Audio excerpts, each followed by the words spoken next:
같이 기도하시겠습니다.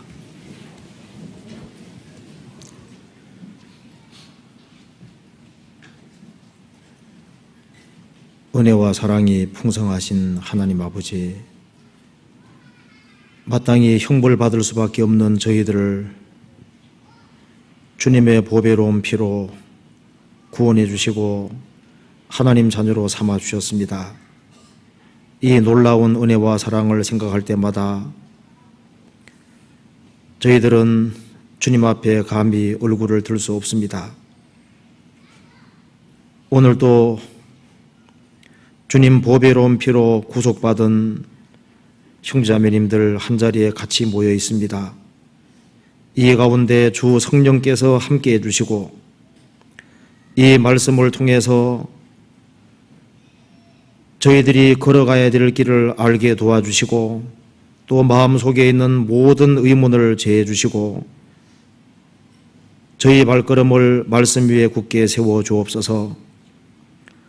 오늘 모든 시종 주 성령께서 도와주시고 이 말씀이 우리의 삶에 실제적인 도움이 될 수 있도록 역사해 주옵소서. 그리고 오늘부터 있을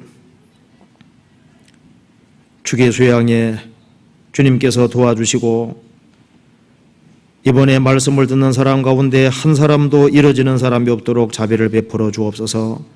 그리고 특별히 말씀을 증거하시는 분들에게 지혜와 총명과 능력 허락해 주시고 이번에도 말씀 듣는 사람 가운데 한 사람도 잃어지지 아니하고 다 영원히 구원함 이룰 수 있도록 도와주시옵소서.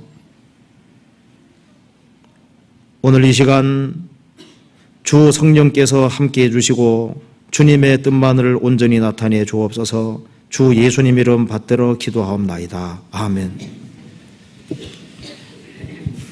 성경 시편 37편 찾으시겠습니다.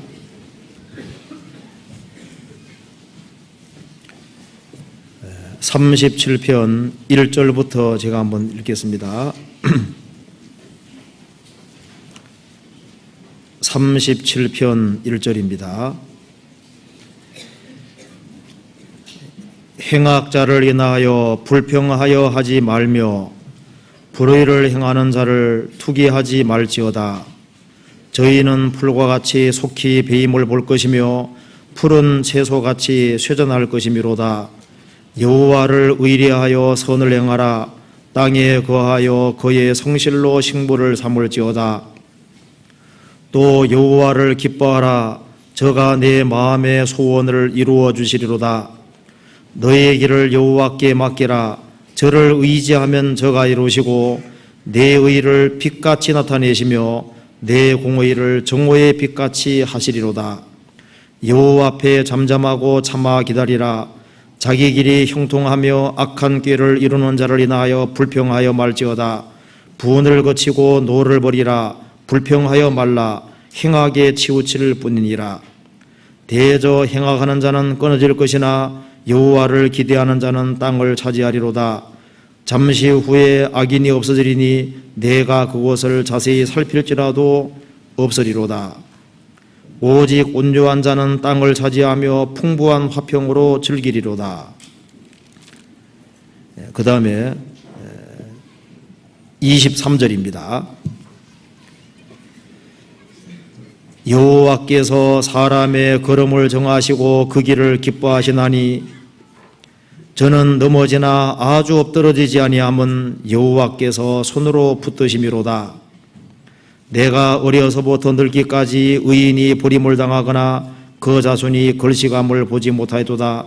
저희는 종일토록 은혜를 베풀고 꾸어주니 그 자손이 복을 받는도다. 30절입니다. 의인의 입은 지혜를 말하고 그 혀는 공의를 이루며 그 마음에는 하나님의 법이 있으니 그 걸음에 실족함이 없으리로다.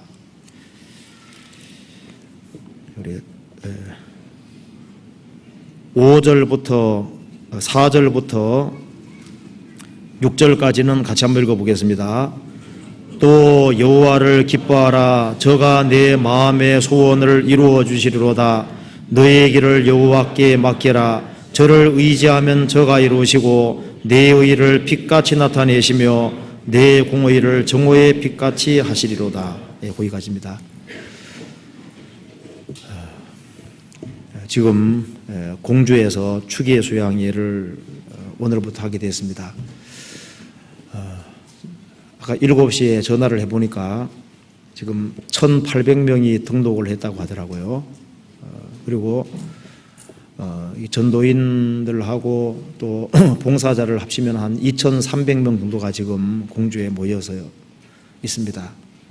이번에도 많은 사람들이 구원받는 역사가 이루어지도록 같이 기도했으면 좋겠습니다. 제가 오늘은 시편 37편을 중심으로 해서 좀 말씀을 드려보겠습니다. 시편 37편은 많이 읽어보셨죠? 성경에서 아주 가장 대표적인 그리스도인들이 좋아하는 장이라고 할 수 있습니다. 성경 전체가 다 중요한 말씀이지만은 시편 37편은 아주 특별히 중요한 장이라고 할 수 있습니다. 그리고 시편 37편의 중요성은 아무리 강조해도 지나침이 없을 겁니다. 그리고 이 37편 내용은 특정한 사람에게만 해당되는 것이 아니고 구원을 받은 사람이라면 누구든지 모든 그리스도인에게 다 해당되는 말씀입니다. 이것은 아주 보편적인 약속이고 과거부터 지금까지 모든 성도들에게 항상 적용되는 말씀입니다. 그래서 시편 37편은 우리의 그리스도인의 평생을 요약한 본문이라고 말할 수 있습니다. 그리고 가장 필요하고 가장 중요한 본문이라고 할 수 있습니다. 그래서 1절부터 끝절까지를 시간 날 때마다 자세히 읽고 이 말씀이 우리 마음에 확실히 체득이 되도록 했으면 좋겠습니다. 이 시편 37편 속에는 의인이 어떤 사람인지가 나와 있습니다. 그리고 의인이 어떤 자세로 생을 사는지가 나와 있고, 그리고 그런 자세를 가지고 사는 성도에게 주시는 특별한 축복이 약속이 되어 있습니다. 그래서 오늘 37편을 중심으로 해서 이 거듭난 그리스도인들이 어떤 자세로 생을 사는 것이 마땅한 것인지가 나와 있으니 그걸 살펴보고, 또 의인이 37편 말씀대로 살아갈 때 주시는 축복이 무엇인지를 같이 한번 생각을 해보겠습니다. 시편 37편 속에는 주님 보실 때 참된 성도가 어떤 사람인지를 언급했는데요. 읽어보면은 여기에서 그리스도인을 가리켜서 의인이라고 말한 것도 있고, 완전한 자라고 말한 것도 있고, 또 주의 축복을 받은 자라고 말한 것도 있고, 성도라고 말한 것도 있습니다. 다 동일한 얘기라고 할 수 있습니다. 먼저 시편 37편 12절에 한번 보시면요, 12절에 악인이 의인치기를 꾀하고, 이게 의인이란 말이 나와 있죠. 16절에도 의인의 적은 소유가 의인이란 말이 나와 있습니다. 18절에는 여호와께서 완전한 자의 날을 아시니, 완전한 자라고 되어 있죠. 22절 찾아봅시다. 22절에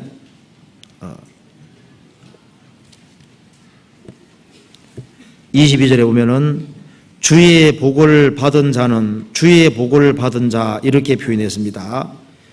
28절에서는 여호와께서 공의를 사랑하시고 그 성도를 버리지 아니하심이로다. 성도라고 되어 있죠. 그러니까 여기에 의인, 완전한 자, 주의 복을 받은 자, 성도 다 똑같은 말입니다.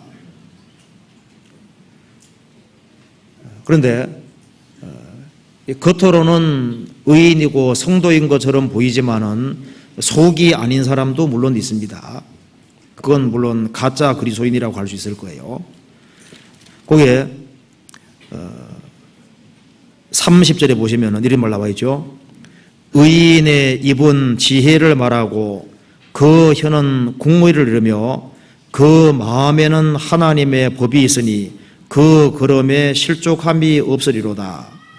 특별히 그 마음에는 하나님의 법이 있다고 했습니다. 의인은 의인의 입에서 지혜가 나오고 혀는 공의가 나오고 마음에는 하나님의 법이 있고 그래서 그 걸음에는 실족함이 없으리로다. 의인, 하나님 보실 때 참된 성도, 그 사람 그 마음 속에는 하나님의 법이 틀림없이 있습니다. 그래서 입으로 많은 사람들이 주님이라고 부르고 입으로는 이제 믿는 것처럼 보여도 마음이 아닌 사람이 있거든요. 그런데 참된 성도는 마음에 하나님의 법이 있습니다. 신약 성경 여러 곳에 사람이 거듭날 때 하나님의 법이 성령으로 말미암아 마음속에 새겨진다고 되어 있습니다. 그래서 거듭난 사람 속에는 성령이 와 계시고 거듭날 때 마음속에 하나님의 법이 기록이 됩니다. 그래서 중심에서 속에서 확실하게 의인되고 그리스도인되고 성도된 사람이 있는 겁니다. 잠깐 접고 히브리서 한번 찾아봅시다. 히브리서 10장에 보시겠습니다. 히브리서 10장 15절입니다.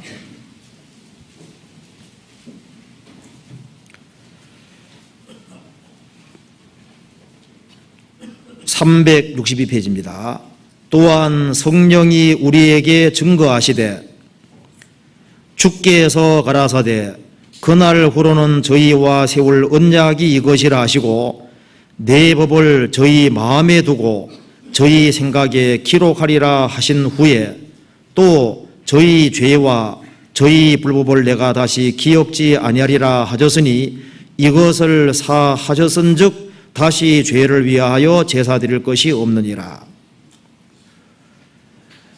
한 사람이 구원을 받을 때 내 법을 저희 마음에 두고 저희 생각에 기록하리라.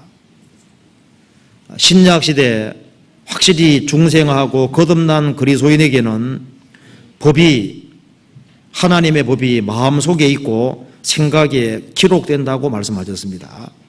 성령으로 말미암아 실제로 이렇게 됩니다. 고린도후서 3장 보시겠습니다. 고린도후서 3장 3절입니다.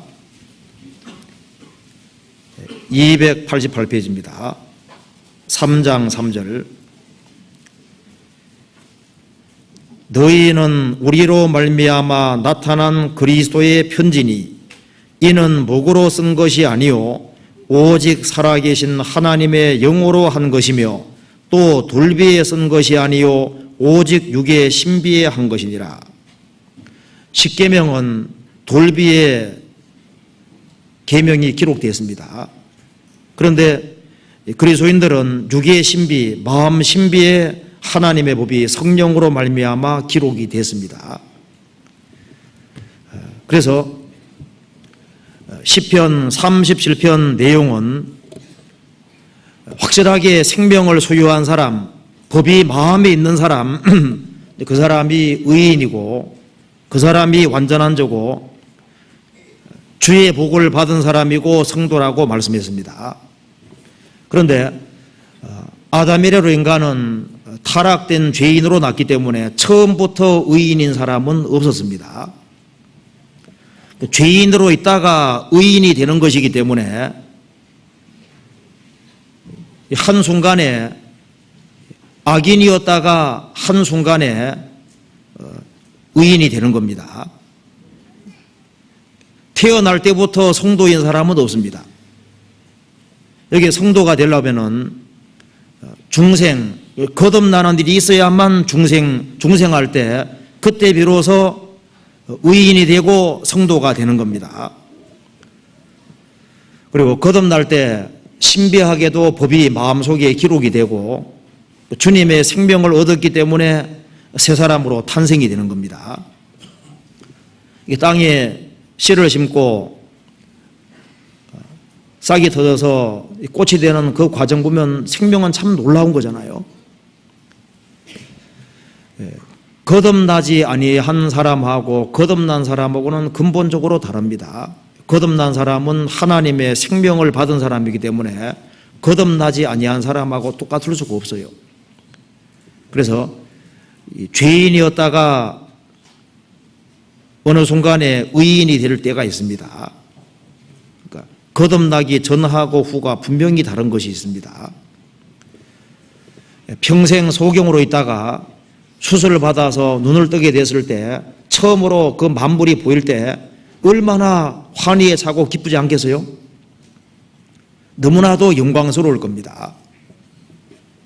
평생 영적으로 소경으로 있었는데 사람이 중생할 때 하나님의 생명으로 거듭난 이유는 만물이 다르게 보이는 것이 당연하고 가치관이 다른 것이 당연한 겁니다. 이런 말 들어보셨죠? 주광성이란 말 들어보셨죠? 옛날 학교 다닐 때 배웠는데 양성, 주광성, 음성, 주광성 배운 기억나세요? 이제 이게 주는 달릴 주자고 광은 빛강자입니다. 음성, 주광성은 빛 반대쪽으로, 빛 없는 쪽으로 도망가는 것이 음성, 주광성이고 양성, 주광성은 빛이 보이면 빛 쪽으로 달려오는 게 양성, 주광성이잖아요. 바퀴벌레는 빛 보면 도망가 버리잖아요. 그 어둠을 좋아하는 겁니다. 이제 이 돌을 제끼면은 어두운 것을 좋아하는 벌레는 빛 반대쪽으로 빛 없는 쪽으로 도망가지 않습니까? 음성, 주광성입니다. 구원받지 아니한 사람은 빛을 미워하고 싫어합니다. 이 성경은 빛이고 하나님 빛이시기 때문에 거듭 만난 사람은 하나님을 싫어하고 미워하고 성도들과 함께 있는 걸 싫어하고 말씀 배우는 걸 싫어하도록 되어 있습니다. 사람이 중생해서 새 사람이 되면은 빛을 사모하고 빛을 좋아하고 빛 가운데 오는 그런 특징이 있습니다. 그래서 이 은혜를 받은 사람과 받지 않은 사람은 근본적으로 다른 겁니다. 그래서 여기에 시편 30편 말씀 속에 참으로 의인 된 사람의 삶의 자세가 나와 있고 특징이 나와 있습니다. 그걸 한번 생각해 봅시다. 의인 된 사람의 삶의 기본적인 특징은 사람이 거듭나면은 제일 먼저 없어지는 사실이 불평이라는 것이 없어지게 되는 거예요. 그리고 감사가 있게 됩니다. 그것이 기본 특징이고 거듭나지 아니한 사람은 마음속에 진정한 감사도 없고 그리고 특별히 어떤 어려운 상황이 주어지면은 그 불평과 불만이 나올 수밖에 없도록 되어 있습니다. 시편 37편 1절 보시겠습니다. 행악자를 인하여 불평하여 하지 말며 불의를 행하는 자를 투기하지 말지어다. 저희는 풀과 같이 속히 배임을 볼 것이며 푸른 채소같이 쇠전할 것이미로다. 불평과 불만 이런 것은 성도에게 속한 것이 아닙니다. 불신자의 기본 특징은 마음속에 진정한 감사가 없고 그리고 불평, 불만, 얘기지 못한 어려운 상황이 주어지면 믿음이 없기 때문에 불평하고 원망을 토하는 거예요. 유다서 1장에 보면은 교회 안에 가만히 들어온 사람이 있다고 말하면서 그 사람들의 기본 특징이 이 사람들은 원망하는 자요, 불만을 토하는 자요, 당을 짓는 자요, 성령은 없는 자니라 그렇게 되어 있습니다.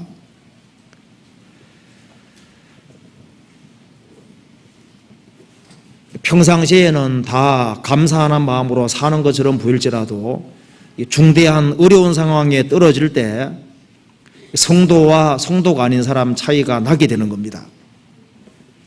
사람이 중생을 경험해서 정말 하나님 아들이 되면은 저희가 영원한 지옥에서 건진받고 하나님 아들이 됐고 천국 가는 것이 사실이기 때문에 마음속에 그 구원받은 그 사실로 인해서 얼마나 마음에 큰 감사가 있는지를 모릅니다. 그래서 모든 환경과 상황에 대해서 감사하는 마음이 기본적으로 있습니다. 그리고 이제 거듭나고 나면은, 의인이 되고 나면은 여기 말한 대로 불평이라든가 불만 이런 것이 자연스럽게 없어지게 되는 겁니다. 그것이 성도의 기본 특징이라고 할 수 있습니다. 그 뒤에 시편 38편 시작 봅시다. 10절 보시겠습니다.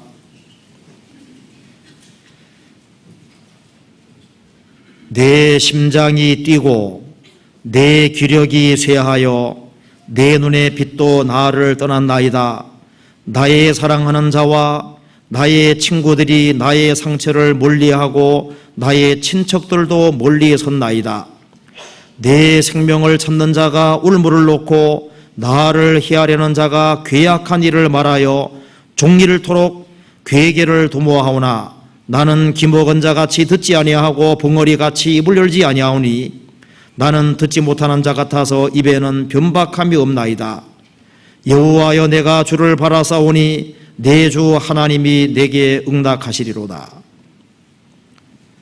시편 기자는 너무나도 억울한 일을 당했습니다.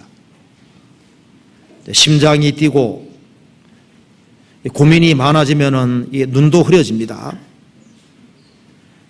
나의 사랑하는 자와 나의 친구들이 나의 상처를 멀리하고 친척들도 멀리서고 내 생명을 찾는 자가 올무를 놓고 나를 해하려는 자가 괴악한 일을 말하여 종일토록 온갖 거짓을 도모하지만은 나는 기먹은 자같이 듣지 아니하고 벙어리같이 입을 열지 아니하오니 나는 듣지 못하는 자 같아서 입에는 변박함이 없나이다.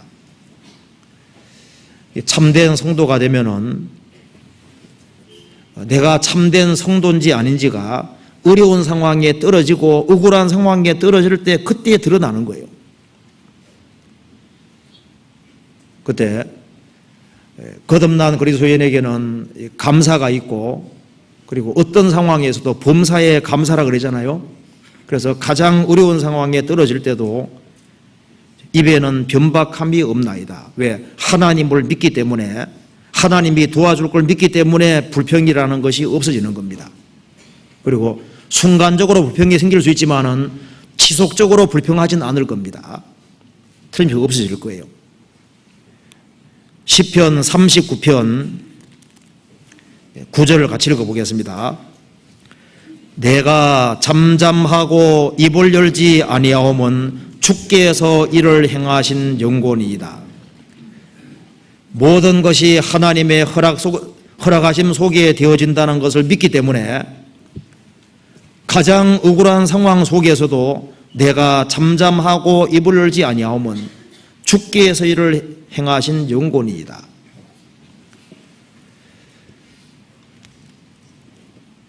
한 군데 더 찾아봅시다. 시편 141편 한번 봅시다. 141편 7절입니다.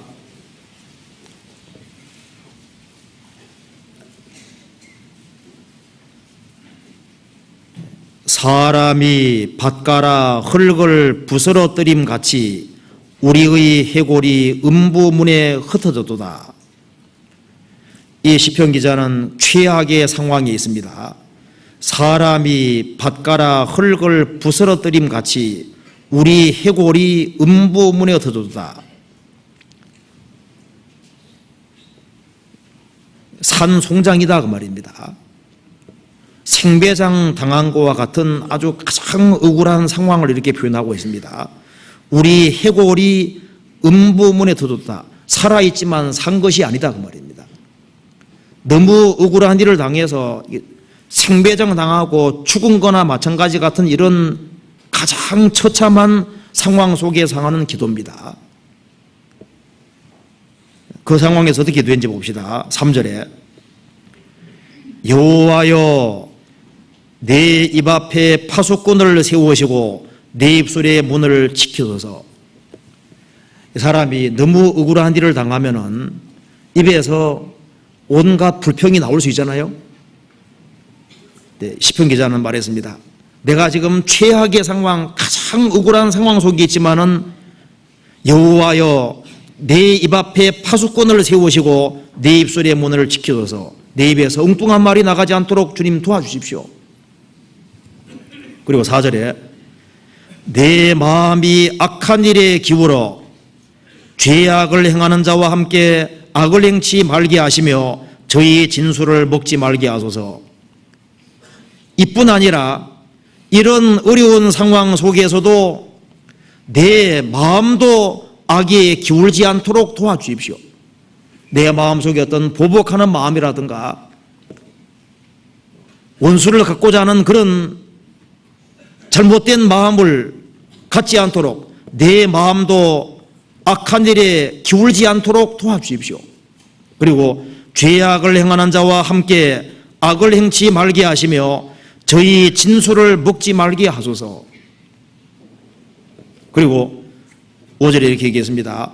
의인이 나를 칠지라도 은혜로 여기며 책망할지라도 머리에 기름같이 여겨서 내 머리가 이를 거절치 아니할지라. 저희의 재난 중에라도 내가 항상 기도하리로다. 의인이 나를 칠지라도 은혜로 여기고 기꺼이 책망을 받겠다는 겁니다. 책망할지라도 머리에 기름같이 그걸 특별한 은혜로 받겠다는 겁니다. 내가 이것을 거절치 아니할 것이다. 그리고 나를 책망하는 사람, 나를 무너뜨리려고 하는 사람, 넘어뜨리려고 하는 사람, 그런 사람이 어려움을 당할 때 나는 그 사람을 위해서 오히려 기도하겠다. 이런 마음과 정신은 주의 영이 아니면은 불가능할 겁니다. 참된 성도가 되면은 마음이 바뀌었기 때문에 입도 바뀌게 되는 겁니다. 성경에 말씀하기를 대저 그 사람의 생각이었다 하면 그 위인도 그러한즉 그 말씀대로 생각이 그 사람입니다. 그리고 생각은 특별히 언어로 표현되고 행동으로 표현이 되는 겁니다. 그래서 그 사람의 말을 보면은 그 사람이 어떤 사람인지를 알 수 있는데, 왜냐하면은 말은 그 사람의 생각에서 나오기 때문입니다. 그래서 거듭난 사람은 거듭나는 순간 감사의 사람이 됐습니다. 은혜를 받았기 때문에 마음에 감사가 있습니다. 그렇기 때문에 그 사람이 감사의 사람이 됐기 때문에 입에서 감사의 말이 나오는 겁니다. 은혜를 받은 사람이 됐기 때문에 입에서 은혜의 말씀이 나오는 거예요. 그리고 용서를 받았기 때문에 용서의 말이 나오게 되는 겁니다. 주님의 사랑을 받았기 때문에 사랑의 말이 나오는 거예요.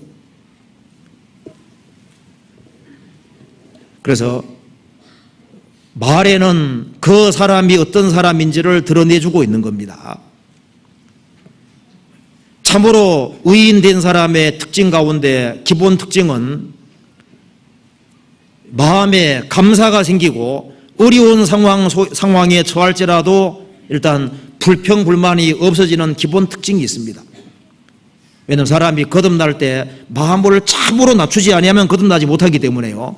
그리고 거듭나면은 그 사람은 낮은 마음을 가지고 살기 때문에 틀림없이 입이 바뀔 겁니다.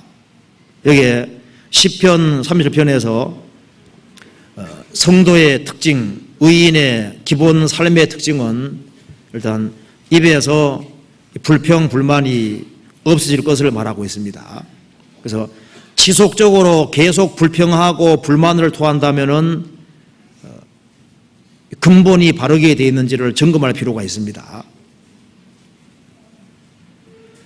범사에 감사하라, 모든 일을 감사라고 얘기했습니다. 거듭나고 나면은 내게 이런 남편 주신 거 감사하고, 이런 아내 주신 거 감사하고, 이런 환경을 주신 것을 감사하고, 그것을 기본적으로 감사로 받는 마음과 힘이 있도록 되어 있는 겁니다. 그리고 시편 30편 보시겠습니다. 그 다음에 의인의 삶의 탓에 또 기본 특징을 또 하나 봅시다. 37편 7절입니다. 여호와 앞에 잠잠하고 참아 기다리라. 자기 길이 형통하며 악한 꾀를 이루는 자를 인하여 불평하여 말지어다. 분을 그치고 노를 버리라. 불평하여 말라. 행하게 치우칠 뿐이니라. 여호와 앞에 잠잠하고 참아 기다리라. 기다림은 참된 성도의 기본적인 또 한 가지 특징이 되는 겁니다. 우리 시대는 아주 성급한 시대입니다. 정말 기다릴 줄 모르는 시대입니다. 그런데 하나님의 생명이 들어온 사람은 그에 겨져 살 만한 믿음이 있고, 믿음이 있다는 말씀 속에는 기다리는 것이 포함되어 있습니다. 참된 성도는 여기 말한 대로 잠잠하고 참아 기다리라. 기다릴 수 있는 특징이 있습니다. 구약을 보면은 사울은 7일을 기다리지 못해서 신앙생활이 내리막길이 되어버렸습니다. 다윗의 아내가 미갈이라는 것을 아시지 않습니까? 사울의 딸 미갈입니다. 둘이 이제 결혼을 했습니다. 미갈은 다윗을 사랑했습니다. 그런데 사울 자기 아버지가 다윗을 죽이려고 했습니다. 다윗은 이제 정처 없이 유랑 생활을 하게 되었습니다. 미갈도 다윗은 기름 부음 받았고 언젠가는 왕이 된다는 얘기를 들었을 거예요. 그런데 미갈은 기다리지를 못했습니다. 나중에 자기 아버지가 다른 사람하고 같이 결혼을 종용했을 때 결국은 그렇게 하면 안 된다는 것을 미갈은 알고 있었습니다. 그럼에도 불구하고 다른 남자에게 시집가 버렸잖아요. 나중에 다윗이 왕이 됐을 때 그때는 미갈은 영광스럽게 못했습니다. 물론 다윗이 미갈을 데려왔지만은 그전처럼 마음이 동일하지를 못했습니다. 미갈은 후회했을 거예요. 내가 조금만 더 기다렸다면은 다윗하고 결혼했으니까 기다려야죠. 어떤 유혹이 있다 할지라도 참고 기다려야 되는 겁니다. 근데 그렇게 하지를 못하고 딴 데 시집감으로 인해서 인생이 아주 불행하게 됐습니다. 자, 참된 성도하고 기다리는 거하고는 연결되어 있습니다. 그 뒤에 시편 40편 찾아봅시다. 40편 1절입니다. 내가 여호와를 기다리고 기다렸더니 귀를 기울이사 나의 부르짖음을 들으셨도다. 내가 기다리고 기다렸더니, 이 성경에는 기다림에 대한 많은 말씀들이 있습니다. 이사야 30장 찾아보시겠습니다.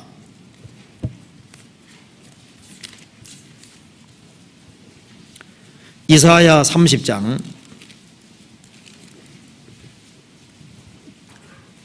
18절을 같이 읽어보겠습니다. 1000페이지입니다. 그러나 여호와께서 기다리시나니 이는 너희에게 은혜를 베풀려 하시며 일어나시리니 이는 너희를 긍휼히 여기려 하심이라. 대저 여호와는 공의의 하나님이심이라. 무릇 그를 기다리는 자는 복이 있도다.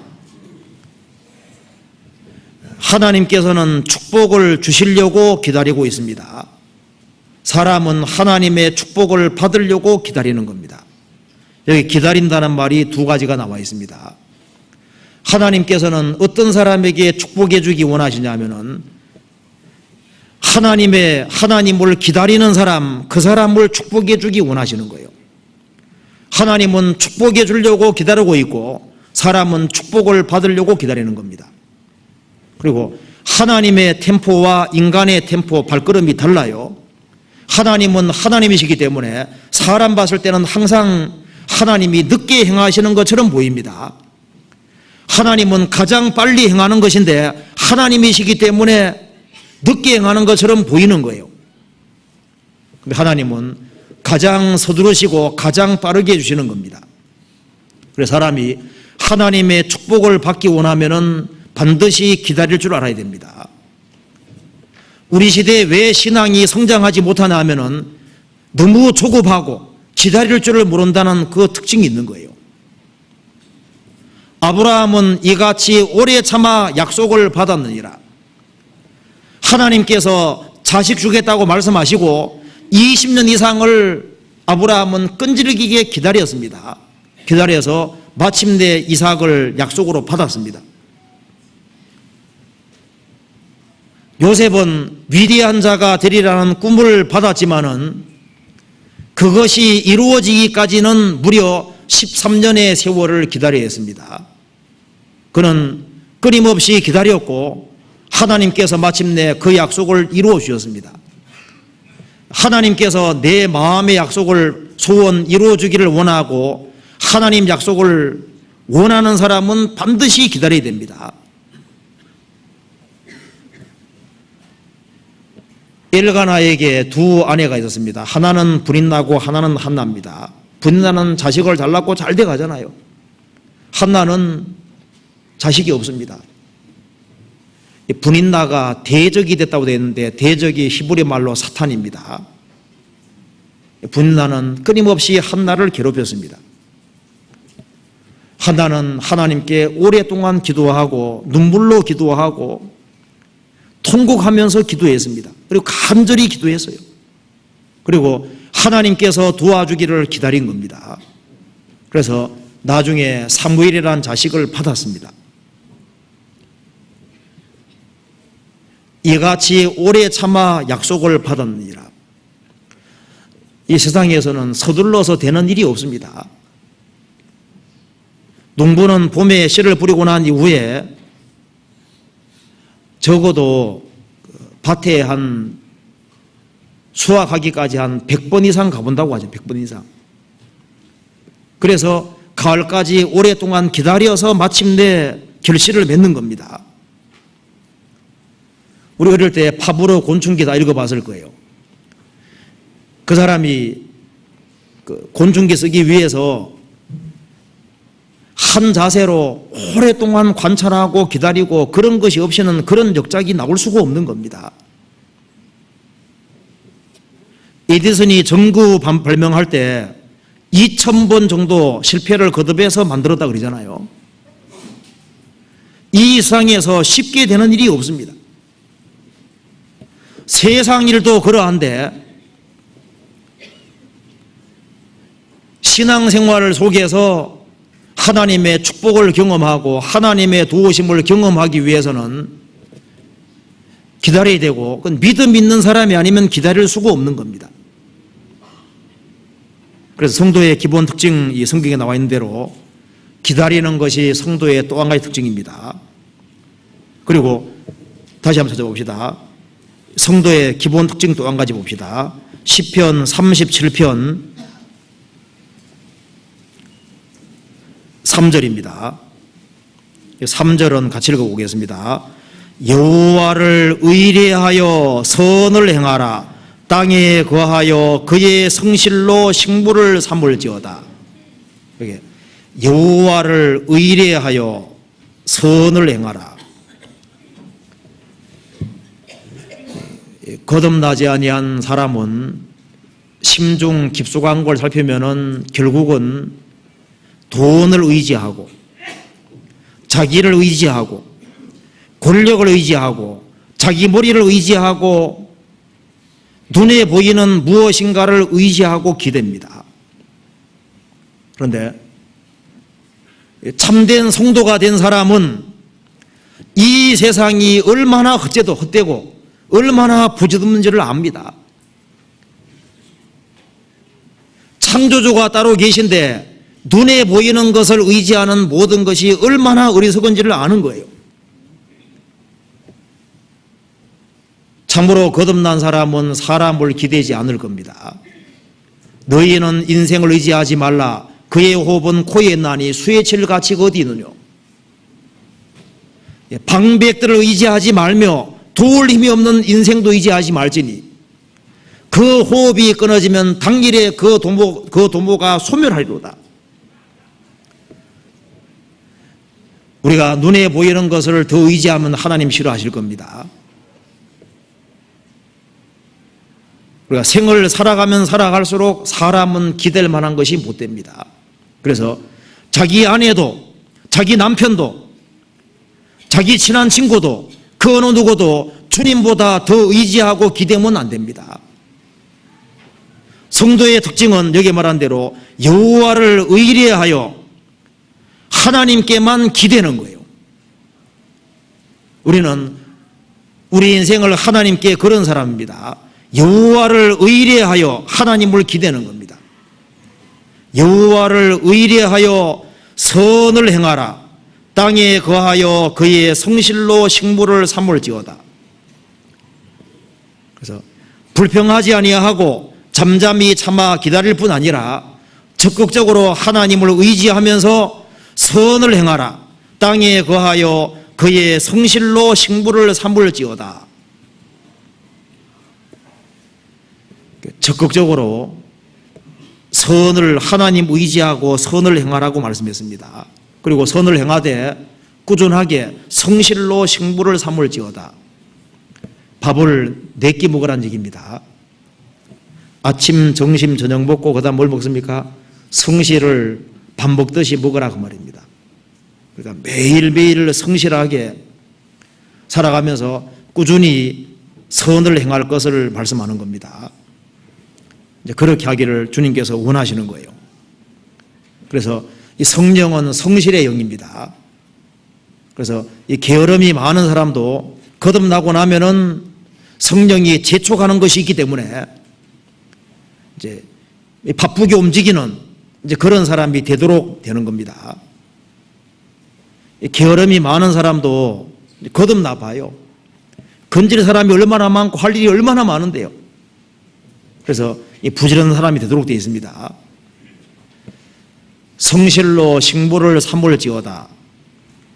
사람의 성품은 습관이 어우러져서 습관이 반복돼 가지고 되는 것이 그 사람의 성품이라고 할 수 있습니다. 성실로 식물을 삼을지어다. 뭐든지 꾸준히 하는 것이 없이는 되는 것이 없어요. 성장하는 모든 것에는 다 시간이 걸리고 우리가 영적인 성숙도 단번에 되는 것이 아닙니다. 매일매일 성경 보고 기도하고 반복적으로 행하는 가운데 뭔가가 이루어지는 겁니다. 우리 강가에 가보면은 돌들이 동글동글 하잖아요. 그것도 물이 계속 흘러가니까 그것이 세월이 흘러서 그렇게 동글동글하게 되는 거예요. 씨가 심겨지면은 이게 언제 큰 나무가 될 수 있겠지만은 세월로 흘러가면 큰 나무가 됩니다. 조금 자라는데 그것이 시간이 지나가면 아주 큰 나무가 되는 거예요. 애들이 언제 어른 되겠나 싶지만은 계속 먹고 배우고 반복하는 가운데 시간 지나가면 자기도 모르게 어른 돼 있는 거예요. 세상의 만사는 어떤 한탕주의식으로 그렇게 해서 될 것이 아닙니다. 세상 만사는 그렇게 되도록 안 돼 있습니다. 신앙의 성장도 꾸준히 반복적으로 성실하게 선을 행하는 그것이 반복되는 속에서 되어지는 겁니다.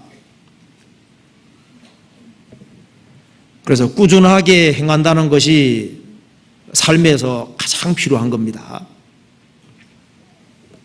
야곱은 처가살이 20년이었어요. 20년. 그런데 양을 키우는 그 일을 20년 하는 가운데 훌륭한 사람으로 바뀌어졌습니다. 가정주부는 자녀를 낳고 키우고 집안일을 반복적으로 하는 가운데서 어떻게 됩니까? 그 속에서 인생을 배우고 그 속에서 자라가고 인격이 다듬어져 가는 겁니다. 성실로 식물을 삼을지어다. 성실하게. 그래서 조금 반복적으로 꾸준히 행하는 그것이 나중에 큰 결실을 낳는 거예요. 이런 말 들어보셨을 겁니다. 우진주의라고. 우진. 소 우자에다 나아갈 진자. 소가 늦게 걷지 않아요. 제가 이번에 몽고 가서 느낀 것이 그 몽고에는 이제 교통경찰이 없는 것 같더라고요. 제가 보니까.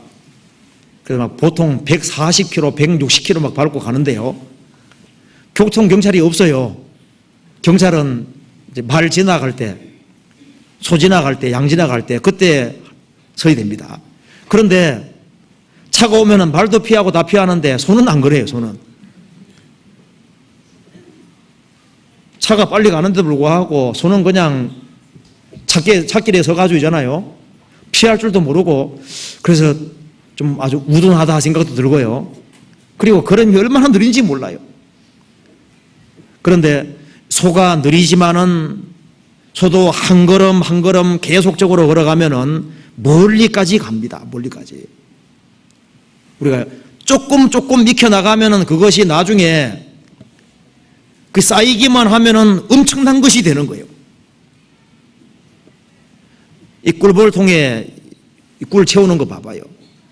벌이 조금인데 시간 지나가면은 차거든요. 내가 언제 성경을 익히겠냐? 근데 매일매일 성실하게 조금씩 나가면은 나중에 많은 것을 실제로 알 수 있게 되는 겁니다. 처음부터 잘하는 사람은 없습니다. 그래서 꾸준히 반복적으로 행함으로써 성장하고 성숙하도록 그렇게 만들어 두신 거예요. 그래서 너무 서두르지 말고 꾸준히 반복적으로 행한다는 건 그렇게 중요한 겁니다. 여호와를 의뢰하여 선을 행하라. 성실로 식물을 삼을지어다. 성도는 하나님을 의지하고 그리고 꾸준히 선을 행하고 그리고 매일매일 성실하게 살아간다는 특징이 있습니다. 그리고 시편 30편 또 한 군데 봅시다. 의인의 또 한 가지 특징 봅시다. 5절에 4절에 또 여호와를 기뻐하라. 저가 내 마음의 소원을 이루어 주리로다. 거듭나지 아니한 사람은 하나님을 미워하고 하나님을 마음에 두기를 싫어합니다. 근데 거듭난 성도는 여기 말한 대로 여호와를 기뻐하라. 하나님을 기뻐하고 하나님 안에 사는 것을 기뻐하고 즐거워하는 특징이 있습니다. 그리고 5절에 너의 길을 여호와께 맡겨라. 저를 의지하면 저가 이루시고. 자, 너의 길을 여호와께 맡기라 이렇게 나오죠. 우리가 구원받을 때 죄짐을 하나님께 맡겼습니다. 주님께 맡기잖아요. 그리고 인생에 많은 염려가 생길 때 염려도 주님께 맡깁니다. 그뿐 아니라 이제는 너의 행사를 여호와께 맡겨라. 행사도 맡기고 그 다음에 너의 길을 맡기라는 것은 너의 장래를 다 맡기라고. 장래를. 거듭난 사람은 죄짐을 맡기고 염려 보따리를 맡기고 자기의 행하는 일들을 맡기고 그리고 자기의 장래를 하나님께 맡깁니다. 제가 글을 하나 읽어드리겠습니다. 제가 책을 읽다가 이 내용이 좀 좋아서 잘라가지고 왔습니다. 한번 읽어드릴게요. 오 주님, 오 하나님, 주님의 마음을 의심했던 저희를 용서하소서. 저희는 수표책과 은행을 신뢰하고 기차와 비행기를 신뢰하고 요리사와 낯선 택시기사를 신뢰합니다. 우리가 알지 못하는 사람들은 신뢰하면서도 정작 우리를 가장 잘 아시는 하나님을 신뢰하기를 주저하는 저희의 어리석음을 용서해 주셔서 하나님이 분명한 계획을 가지고 계시는데도 저희가 그 길을 따르려 하지 않는 탓에 늘 복잡한 인생을 살아가고 있나이다. 저희가 당하는 고난 가운데 대부분은 스스로 자초한 것들입니다. 얼마나 어리석은지요. 주님의 사랑의 은행에 모든 것을 맡길 수 있는 믿음을 허락하셔서 주님이 기쁘게 베풀어 주시는 배당금과 이자를 받아 누리게 하소서. 우리가 눈에 보이는 세력은 의지할 줄 알면서 눈에 보이는 세력 가운데 상당수가 우리가 잘 모르는 사람들입니다. 그 의지하면서도 우리를 구원해 주시고 우리를 가장 잘 아시는 그 하나님께 그 과감하게 맡기지 못하는 그 어리석음을 이렇게 얘기를 했습니다. 성도는 하나님을 의지하고 자기 장래를 의지하는 그런 특징이 있습니다. 그리고 의인의 또 한 가지 특징은요, 시편 37편 다시 한번 봅시다. 37편 16절입니다. 의인의 적은 소유가 많은 악인의 풍부함보다 성하도다. 의인의 적은 소유가 많은 악인의 풍부함보다 성하도다. 그리고 21절에 악인은 꾸고 갚지 아니하나 의인은 은혜를 베풀고 주는도다. 그 다음에 26절에 저희는 종기를 토록 은혜를 베풀고 꾸어주니 그 자손이 복을 받는도다. 이게 성도의 특징이 나와 있죠. 의인의 적은 소유가 많은 악인의 풍부함보다 성하도다. 그리고 의인은 은혜를 베풀고 꾸어주는도다. 저는 종기를 토록 은혜를 베풀고 꾸어주니 그 자손이 복을 받는도다. 이 말씀대로 참으로 하나님을 믿고 섬기는 사람은 한쪽은 소득이 많은데 신앙생활을 잘 못합니다. 한쪽은 소득은 적지만은 신앙생활을 잘할 수 있으면은 소득이 적을지라도 신앙생활을 잘하는 길을 택하도록 되어 있는 거예요. 잠깐 적어 찾아봅시다. 잠언 16장입니다.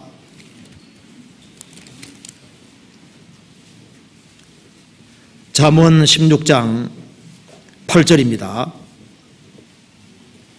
16장 8절 같이 읽겠습니다.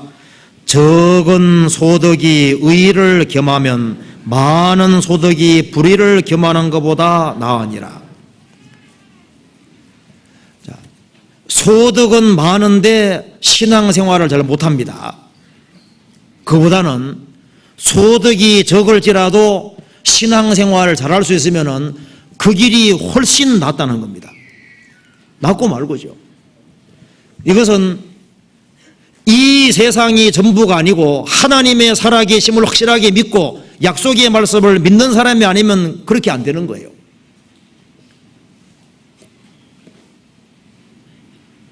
요즘 에서 같은 사람들이 많아집니다. 에서는 들 사람이라고 성경에 나와 있습니다.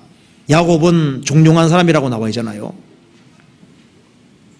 에서가 장자고 야곱은 차자입니다. 그래서 장자에게 축복이 주어지도록 되어 있습니다. 그러니까 에서는 장자니까 축복받도록 되어 있잖아요. 근데 에서는 익숙한 들 사람이라고 되어 있습니다. 사냥꾼입니다. 그래서 온 산 내딛고 다니면서 짐승을 많이 잡았어요. 아버지에게 요리도 많이 해드렸습니다. 그리고 이삭은 훌륭한 믿음의 사람이기 때문에 밤이 되면 자식들을 모아놓고 훈계하고 얘기했을 겁니다. 아버지 훈계를 들으면서도 에서는 아버지 훈계 들으면서도 토끼가 막 뛰어가는 게 보이는 거예요. 막 노루 잡는잖아요. 그러니까 그 다음날 뭐 짐승 잡을까 그것만 신경 쓰는 겁니다. 그러다 보니까 아버지 말씀이 자꾸자꾸 흘러넘겨집니다. 처음에는 장자 명분을 귀하게 생각했는데 시간 지나가면서 들 사람이 됐기 때문에 바깥 세계를 추구하는 사람이 되고 자기 내면 세계를 소홀히 했습니다. 나중에는 장자 명분은 아무것도 아닌 게 되어버렸습니다. 나중에는 팥죽 한 그릇망도 못하는 아주 천한 것이 되어버린 거예요. 야곱은 종용한 사람이었습니다. 아버지 말씀을 들으면 들을수록 장자 축복이 소중해집니다. 내가 조금만 일찍 태어났으면 내가 장자가 되는 건데 날이 가면 갈수록 야곱은 종종한 사람이기 때문에 하나님의 장자 축복이 커지게 되어 있는 거예요. 저걸 뺏어야 되겠는데 뺏을 길이 없는 겁니다. 나중에 팥죽 한 그릇하고 바꿨잖아요. 야곱이 축복을 받았습니다. 우리 시대에 많은 사람이 눈에 보이는 것을 추구하다 보니까 정작 중요한 것이 뭔지를 모르는 거예요. 소득은 많이 얻었는데 신앙적으로 엄청난 손해보는 사람들이 많습니다. 우리가 소득이 적을지라도 신앙생활을 잘할 수 있는 그 길을 택해야 됩니다. 성경에 이런 말 나와 있잖아요. 주의 궁정에서 한날이 다른 곳에서 첫날보다 낫다. 주님과 함께하는 곳에서 하루가 악인의 장막에서 첫날보다 낫고 말고지요.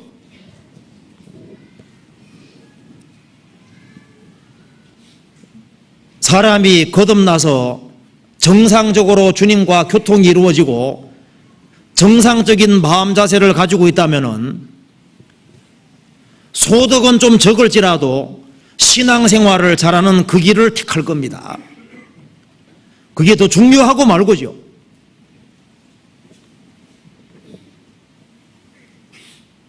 생을 살아가는 가운데 이 세상의 것은 적당하게 쓰면 됩니다.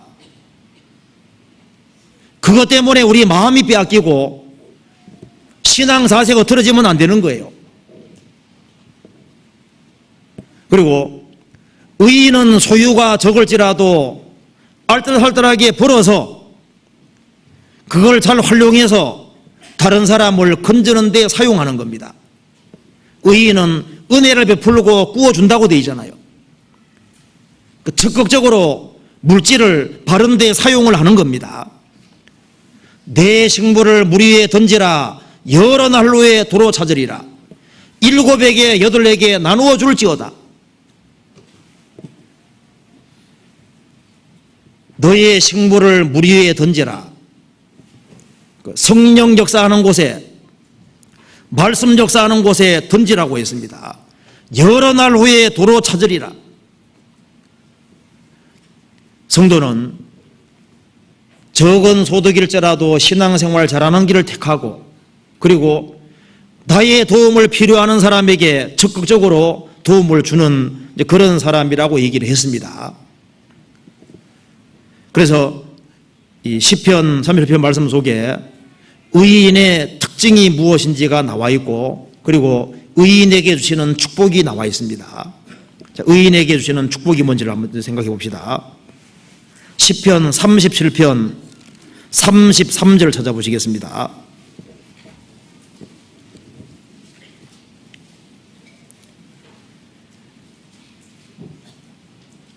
여호와는 저를 그 손에 버려두지 아니하시고 재판 때에도 정죄치 아니하시리로다. 의인이 된 사람, 주님의 성도가 된 사람, 주의 축복을 받은 사람, 그 사람은 재판 때에도 정죄치 아니하시리로다. 구원받은 사람의 축복 가운데 가장 첫 번째 축복이 바로 이겁니다. 사람은 결국은 죽음 건너가서 하나님을 만나야 되는데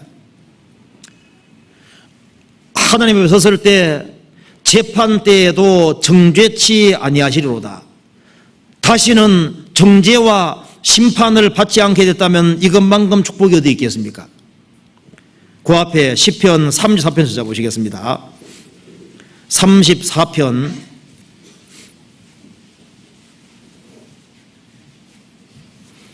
22절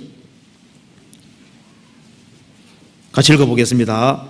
여호와께서 그 종들의 영혼을 구속하시나니 저희에게 피하는 자는 다 죄를 받지 아니하리로다. 여호와께서 그 종들 성도들입니다. 영혼을 구원하시나니 저희에게 피하는 자는 다 죄를 받지 않는다. 주님께 피하는 사람은 다 죄를 받지 않는다. 이 죄에 대한 심판이 없다 그 말입니다. 그래서 예수님을 자기의 구세주로 확실히 받아들인 사람, 저를 믿는 자는 심판을 받지 아니하는 것이요, 그리스도를 통해서 구원을 받은 사람, 주님이 대신 심판을 받았기 때문에 성도는 심판을 받지 않는다고 했습니다. 다른 축복이 없어도 심판만 안 받는다면은, 죄에 대한 심판만 없다면은 이것만으로도 사실 충분한 축복이라고 할 수 있을 거 아니에요? 그러므로 그리스도 예수 안에 있는 자에게는 결코 정죄함이 없으니 주님이 내 대신 심판을 다 받아주셨습니다. 그렇기 때문에 우리는 주님의 재판석에도 담대히 나아갈 수 있게 됐습니다. 주님의 보혈에 의지해서 담대하게 나아갈 수 있는 사람이 된 겁니다. 이거부터가 축복이 아닐 수 없는 거예요. 한 번은 영국의 한 여행객이 어떤 큰 교회에 들어가서 설교를 들었다고 합니다. 그래서 설교를 아주 잘한다고 해서 들었대요. 그래서 설교 듣고 나오면서 참 그 사람 훌륭한 설교자다 이랬답니다. 근데 그날 저녁에 D.L. 무디가 설교를 한다는 얘기를 듣고요, 이제 그 설교도 들어보자 해서 또 들었답니다. 그런데 무디 설교를 듣고서 나와서 하는 말이, 오 놀라운 구세주, 이 구세주가 얼마나 놀라운 분인지를 발견하고, 오 놀라운 구세주. 누가 설교 더 잘했습니까? 무디가 설교를 잘했죠. 그잖아요. 유창하게 아무리 설교를 해도 그 사람이 설교 잘했다는 걸로 끝나면 무슨 소용이 있겠습니까? 구세주를 발견해야만 그것이 제대로 된 설교라고 할 수 있지 않겠어요? 성경을 배우는 가운데 다른 거 다 몰라도 예수가 누군지를 확실하게 발견하고 예수님의 피 공로가 확실하게 믿어져서 주님하고 올바른 관계가 맺어진 사람, 참으로 의인된 사람, 거듭나서 하나님 자녀가 된 사람, 그 사람은 가장 축복받은 사람이라고 할 수 있습니다. 그래서 여기에 의인에게 주시는 축복 가운데 첫 번째는 축복은 재판 때에도 정죄가 없다는 겁니다. 그 축복입니다. 또 한 가지 축복 봅시다. 여기 말씀하기를 마음의 소원을 이루어 준다고 말씀하셨습니다. 시편 37편 4절, 또 여호와를 기뻐하라, 저가 내 마음의 소원을 이루어 주시리로다. 또 여호와를 기뻐하라, 거듭난 사람이 하나님을 기뻐합니다. 여호와를 기뻐하라, 내 마음의 소원을 이루어 주시리로다. 자, 거듭나지 아니한 사람의 마음의 소원이 뭐겠어요? 거듭 안 난 사람 마음의 소원은 세상에서 잘 먹고 잘 살고 육신에 필요한 거 더 많이 누리는 그 소망, 소원을 가지고 있습니다. 말똥이 굴러도 세상이 최고라고 생각합니다. 그런데 거듭난 사람은 새로운 성품이 생겼고 새로운 가치관이 생겼기 때문에 마음의 소원이 달라요.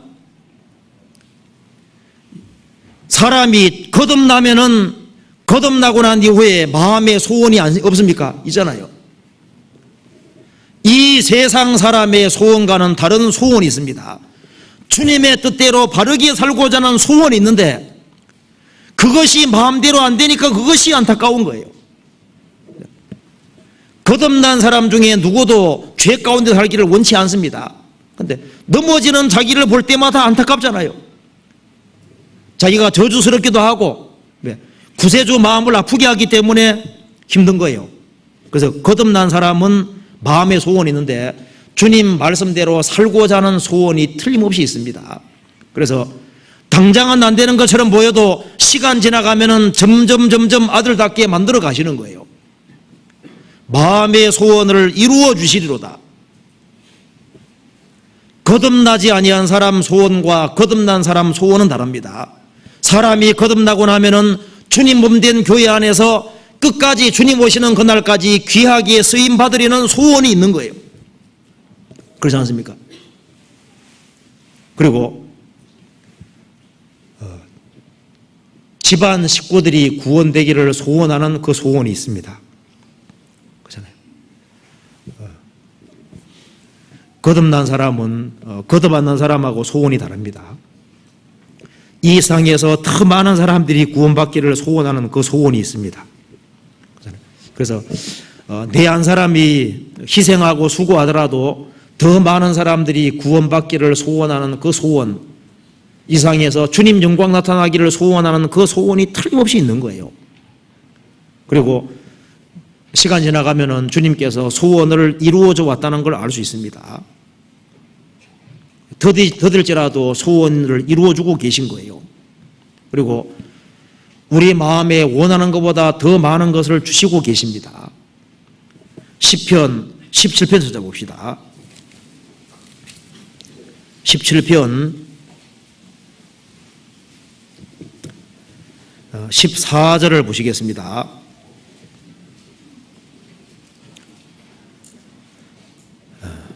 (17편) 14절입니다. 여호와여, 금생에서 저희 분깃을 받은 세상 사람에게서 나를 주의 손으로 구하소서. 그는 주의 제물로 배를 채우심을 입고 자녀로 만족하고 그 남은 산업을 그 어린 아이들에게 규전하는 자니이다. 여호와여, 금생 이 세상에서 저희 분깃 몫을 받은 세상 사람에게서 나를 주의 손으로 구별시켜 주십시오. 세상 사람, 그는 주의 제물로 배를 채우심을 입고 자녀로 만족하고 그 남은 재산을 어린 아이들에게 규전하는 자니이다. 이 세상 사람은 거듭난 사람과 정신이 다릅니다. 거듭난 사람은 가치관이 다릅니다. 그래서 19절에 15절에 나는 의로운 중에 주의 얼굴을 보리니 깨를 때 주의 형상으로 만족하리이다. 이 두 종류의 사람의 만족이 얼마나 다릅니까? 세상 사람은 자녀로 만족하고 재산 많이 벌리는 거로 만족하고 배를 채우는 거로 만족을 합니다. 거듭난 사람은 진리 가운데 사는 것을 간절히 원하고 주님을 볼 소망을 가지고 있고 나중에 주의 형상으로 바뀌어서 주님과 함께 영원히 사는 것으로 만족하는 거예요. 구약에 보면은 에서와 야곱이 나중에 만났습니다. 에서가 말하기를 내 소유가 족하다고 했습니다. 야곱도 말하기를 하나님이 내게 은혜 부으셨고 나도 족합니다 그랬습니다. 둘 다 만족했는데 만족하는 내용이 다릅니다. 에서는 세상의 것으로 만족했고 야곱은 하나님의 은혜로 만족했습니다. 만족하는 것이 다르고 소원하는 것이 다른 거예요. 시편 27편 4절 같이 읽어보겠습니다. 내가 여호와께 청하였던 한 가지 일 곧 그것을 구하리니 곧 나로 내 생전에 여호와의 집에 거하여 여호와의 아름다움을 앙망하며 그 전에서 사모하게 하실 것이라. 다윗은 한 가지 소원이 있었습니다. 내가 살아있는 동안에는 여호와의 집에 거하여 여호와의 아름다움을 앙망하며 그 전에서 사모하게 하실 것이라. 그래서 이 거듭난 사람은 새로운 성품이 있기 때문에 새로운 소원이 있는데 그 소원이 주님 뜻대로 살기를 간절히 원하는 소원, 주님 몸된 교회 안에 거하면서 주 안에서 쓰임받기를 원하는 그 소원, 집안 식구가 구원되기를 소원하는 소원, 더 많은 영혼이 구원받기를 소원하는 그 간절한 소원이 있습니다.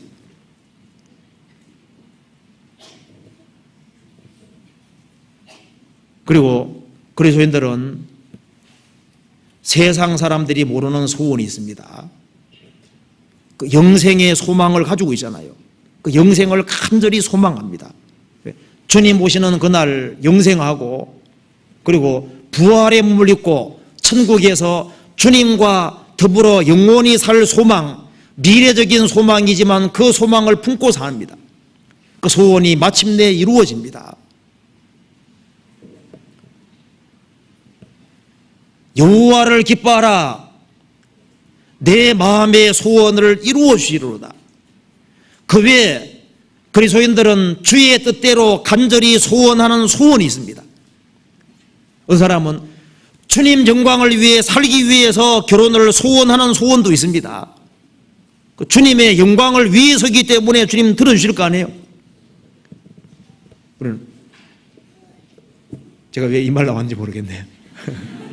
예, 그러죠. 여기 결혼 안 하신 분들도 있잖아요. 그 외에 마음속에 소원이라는 게 있는데 그 자기 욕심 채우기 위한 소원이 아니라 주님 뜻대로 더 살기를 간절히 소원하기 때문에 원하는 소원들이 많이 있는데 그 심중 깊숙한 것을 주님은 아시기 때문에 이루어 준다 그 말입니다. 이루어 주시리로다 그렇게 나와 있잖아요. 그 다음 또 한 가지는 의인에게 주시는 축복이 뭔지 봅시다. 시편 30편 다시 한번 봅시다. 5절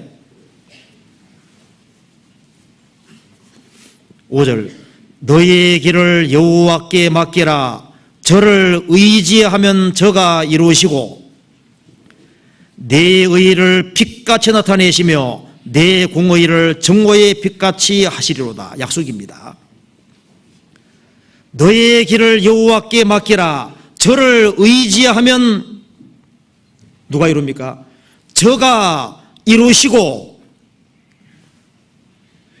장래를 하나님께 의탁하고 맡기는 사람은 주님께서 이루시고 내 의를 빛같이 나타내시며 내 공의를 정오의 빛같이 하시리로다. 가장 영광스럽게 만들어준다는 약속이 있습니다. 자, 내 인생을 누가 만들어 가야만 제일 잘 만드시겠습니까? 인생은 자기가 만들어 가면은 바르게 못 만들 거예요. 인생은 하나님께서 만드셔야 되는 겁니다. 저를 의지하면 저가 이루시고 주님께서 장래를 주님께 의탁하는 사람, 그 사람은 주님께서 훌륭한 작품으로 틀림없이 만드실 거예요. 당장은 이해가 되지 않을지라도 하나님께 맡기는 사람은 주님께서 여러 가지를 겪게 함으로써 가장 영광스럽고 가장 훌륭하게 만들어 가실 겁니다. 에베소서 2장 찾아보시겠습니다.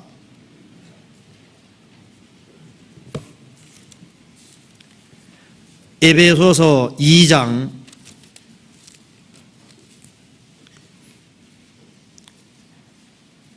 10절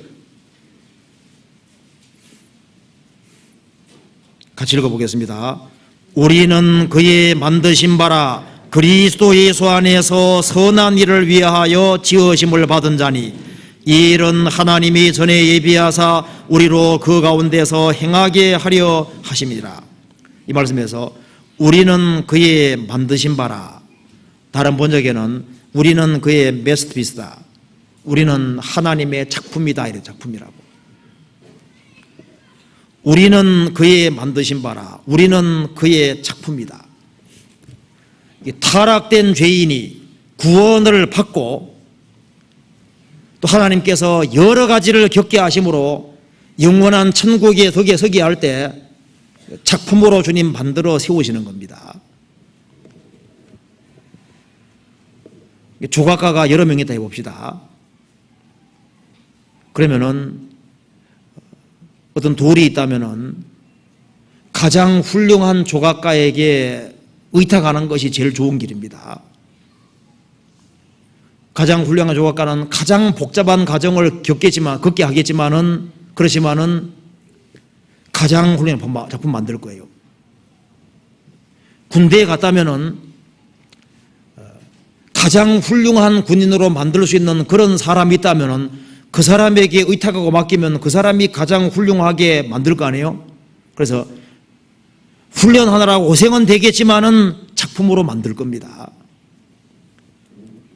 우리는 그의 만드신 바라 저를 의지하면 저가 이루시고 약속입니다. 인생을 주님께 의탁하는 사람은 주님께서 이루시는 겁니다. 욥은 인생을 하나님께 맡긴 사람입니다. 욥은 도무지 이해가 되지 않았습니다. 인생을 완전히 하나님께 의탁했는데 가장 큰 불행을 당했잖아요. 어떻게 자식이 10명이나 죽고 재산 날아가고 몸이 병들고 가장 비참한 상황에 떨어졌습니다. 그런데 인생에서 그것이 제일 필요했던 시간이었습니다. 욥은 내 인생이 만들어지는 과정에서 그것이 없기를 간절히 소원하고 바랐습니다. 그럼 찾아봅시다. 욥기 34장 찾아봅시다. 이거 중요한 구절입니다. 34장 33절.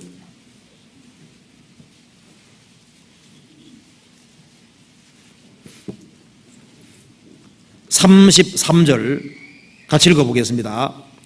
하나님이 내 뜻대로 갚으셔야 하겠다고 내가 그것을 싫어하느냐? 그러면 내가 스스로 택할 것이요 내가 할 것이 아니니 너는 아는 대로 말하라. 엘리후가 말했습니다. 하나님이 내 뜻대로 욥 너의 뜻대로 갚으셔야 하겠다고 내가 그것을 싫어하느냐? 하나님이 너의 원대로 하지 않았다고 너가 싫어하느냐? 그러면은 내가 스스로 택할 것이요 너의 인생을 너가 한번 만들어 보라는 겁니다. 욥의 인생은 하나님이 가장 좋은 길로 인도하신 겁니다. 인생에서 최악이었는데 욥의 인생에서 가장 빛나는 때가 그때잖아요. 만일 욥에게 그런 큰 시련이 주어지지 않았다면 욥기가 기록되지 않고 우리는 욥을 기억 못할지도 모릅니다.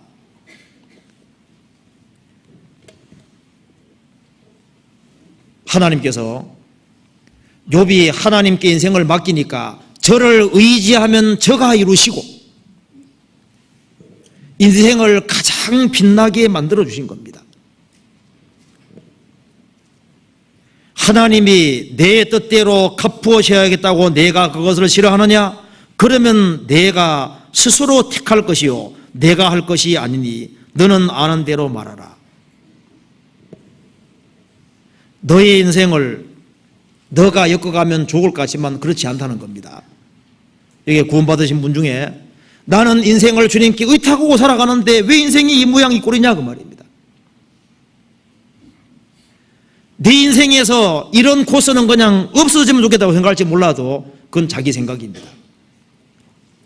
인생은 두고 볼 일이고 조금 더 시간 지나봐야 알 수 있습니다. 주님께서 베드로 보시고 말씀하시잖아요. 내가 시몬이니 나중에 게바라 칭하리라 그 말로 가 있습니다. 너가 요한의 아들 시몬이니 장차 게바라 칭하리라. 시몬 베드로 얼마나 충동적이고 얼마나 저돌적이고 생각 없이 막 행동했잖아요. 너가 요한의 아들 시몬이니 현재는 그렇지만은 장차 게바 베드로가 될 것이다. 주님께서 그 사람에게서 무엇인가를 보신 겁니다. 베드로가 주님께 인생을 맡겼기 때문에 주님께서 아주 훌륭하게 만들어 주신 거잖아요. 어떻게 어부가 그렇게 위대한 사도가 될 수 있겠습니까? 우리가 아는 요한 사랑의 사도라 그러죠. 성경 읽어보시면 요한이 얼마나 성격 급한 사람인지 모릅니다. 예수님과 같이 전도하러 가다가 사마리아 사람 영접 안 했습니다. 주님 그냥 불을 내려서 그냥 이 동네 다 불살라 버릴까요?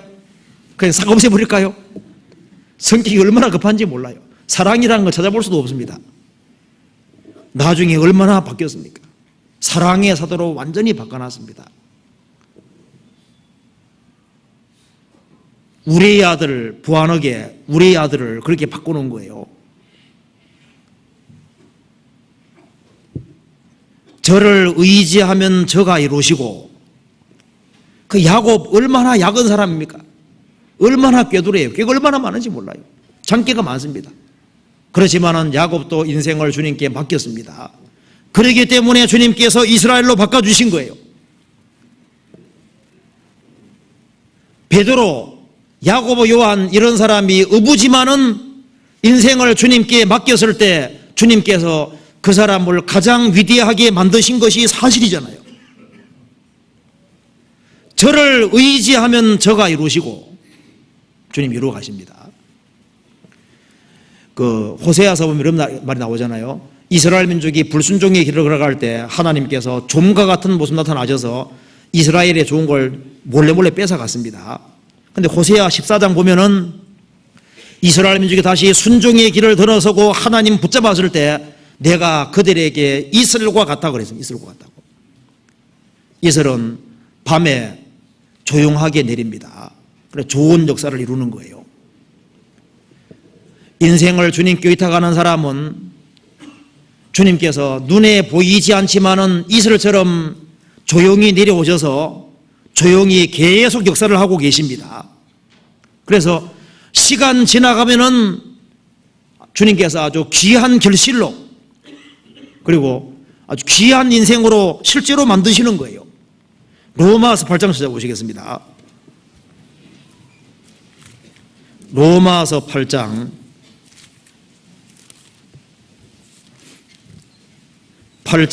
28절 28절 같이 읽어보겠습니다. 우리가 알거니와 하나님을 사랑하는 자 곧 그 뜻대로 부르심을 입은 자들에게는 모든 것이 합력하여 선을 이루느니라. 하나님을 사랑하는 사람 곧 그 뜻대로 부르심을 입은 자들에게는 모든 것은 모든 상황입니다. 모든 상황이 함께 어우러져서 선을 이루느니라. 모든 것 속에 무엇이 포함되는지 봅시다. 35절 같이 읽어보겠습니다. 누가 우리를 그리스도의 사랑에서 끊으리요? 환난이나 곤고나 핍박이나 기근이나 적신이나 위험이나 칼이랴. 모든 것 속에는 환난도 포함되고 그리고 곤고라는 것 속에 질병이 포함됩니다. 곤고 속에 질병이 포함됩니다. 질병도 포함되고 핍박, 기근, 먹을 것이 없고 적신 헐벗고 위험이나 칼이랴. 이 모든 것이 함께 어우러져서 선을 이룹니다. 하나님을 참으로 사랑하는 사람, 인생을 하나님께 의탁하는 사람, 그 뜻대로 부르심을 입은 자들에게는 모든 것이 함께 어우러져서 선을 이루는 거예요. 그래서 우리가 얼른 생각해 볼 때 요셉이라는 사람의 인생을 잠깐 생각해 보면요, 요셉의 인생에서 10명의 형들, 요셉을 에집트파는 10명의 형들 역할이 필요했던 겁니다. 그잖아요. 악역이지만 필요했잖아요. 그리고 보디발의 아내도 필요했죠. 그죠? 이 모든 것이 하나님의 섭리 수레받기 위해서 꼭 필요했던 겁니다. 그래서 우리에게 좋은 상황이 주어지든 안 좋은 상황이 주어지든 그것을 신앙으로 믿음으로 수용하고 받아들일 필요가 있는 거예요. 주님께서는 그 모든 것을 다 활용해서 주님께서 영광스럽게 만들어 간다고 약속해 주신 겁니다. 이게 약속입니다. 인생을 주님께 의탁한 사람은 금될 것이 없습니다. 왜? 주님이 이루신다고 약속해 주죠. 이건 약속입니다. 이건 틀림없는 약속인 거예요. 그 다음에 시편 30편 다시 봅시다. 의인에게 주어지는 보상 또 한 군데 봅시다. 그 다음 이렇게 한다고 했습니다. 시편 37편 9절 보시겠습니다.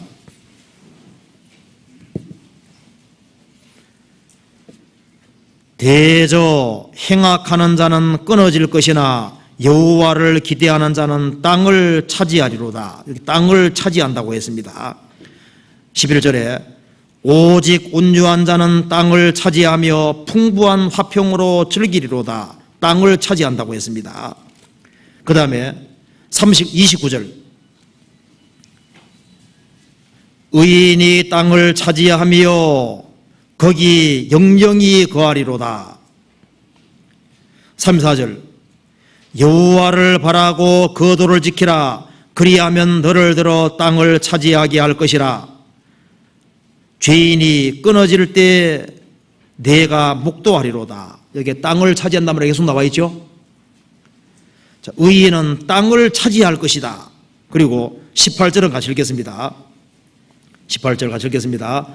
여호와께서 완전한 자의 날을 아시니 저희 기업은 영원함이로다. 의인에게 주시는 또 하나 축복은 의인은 땅을 차지할 것이다. 땅이 뭡니까? 무슨 땅입니까? 지금 이 하늘과 땅은 없어집니다. 예수님 말씀하신 대로 천지는 없어집니다. 그리고 새 하늘과 새 땅이 나옵니다.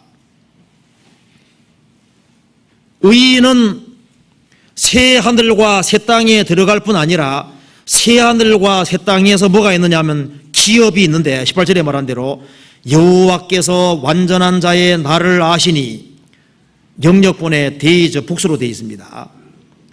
여호와께서 완전한 자의 날 하루하루 삶을 아시니 저희 기업은 영원하리로다. 영원한 새 하늘과 새 땅에서 의인은 바르게 산 그 모든 삶에 대해서 기업이 있고 축복이 약속되어 있습니다. 이 기업은 영원하리로다. 영원한 기업이 약속이 되어 있는 겁니다. 그 앞에 시편 16편 보시겠습니다. 16편 6절입니다. 6절 같이 읽겠습니다. 내게 줄로 재어준 구역은 아름다운 곳에 있으며 나의 기업이 실로 아름답도다. 영원한 저 천국에 내게 줄로 재어준 구역이 있으며 아름다운 곳에 있으며 나의 기업이 실로 아름답도다. 성도에게는 기업이 있습니다. 기업이. 우리가 그리스도인으로서 생을 살아갈 때 바르게 살아가는 그 모든 삶에 대해서 영원한 새 하늘과 새 땅에 영원한 기업이 있습니다. 이스라엘이 출애굽했을 때 가나안 땅이 있고 뭐가 있었습니까? 가나안 땅에 기업이 있었잖아요. 12지파에. 그것처럼 그리스도인들이 천국에 들어가고 천국에서 그리스도인이 얻을 보상이 있고 상이 있고 기업이 있습니다. 사도행전 20장 보시겠습니다.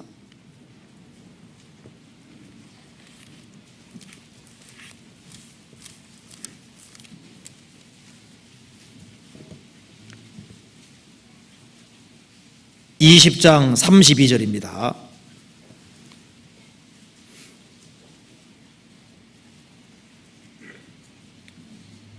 (32절) 지금 내가 너희를 주와 및 그 은혜의 말씀께 부탁하노니 그 말씀이 너희를 능히 든든히 세우사 거룩히 하심을 입은 모든 자 가운데 기업이 있게 하시리라. 사도 바울의 한 얘기입니다. 지금 내가 너희를 주와 및 그 은혜의 말씀께 부탁하노니 그 말씀이 너희를 능히 든든히 세우사 거룩히 하심을 입은 모든 자 성도들입니다. 가운데에서 기업이 있게 하시리라. 영원한 기업이 있습니다. 사도행전 26장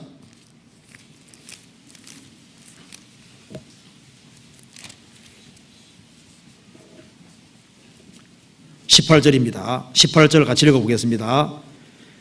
그 눈을 뜨게 하여 어두움에서 빛으로 사단의 권세에서 하나님께로 돌아가게 하고 죄사함과 나를 믿어 거룩해 된 무리 가운데서 기업을 얻게 하리라 하더이다. 구원받을 때 영혼의 눈이 뜨여졌습니다. 어둠에서 빛으로 왔어요. 사탄의 권세에서 하나님께로 돌아왔습니다. 죄사함을 얻었습니다. 그리고 나를 믿어 거룩해 된 무리 성도들 가운데서 기업을 얻게 하리라. 기업이 있습니다. 그리스도인들은 영원한 기업이 있습니다. 이 세상의 모든 것은 썩어지고 없을 것인데 우리에게 주신 기업은 다릅니다. 베드로전서 1장 보시겠습니다. 베드로전서 1장